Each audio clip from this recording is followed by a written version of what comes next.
Not bad after a long day in the office to unwind before heading home. On Lough Ramor, County Cavan, on my Leisure17. There's the Lakeside Hotel, heading up towards Virginia, back around.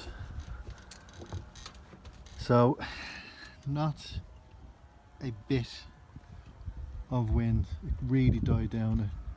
Funny enough, I'm getting a little bit now, but it died down a couple of minutes ago. Got nothing.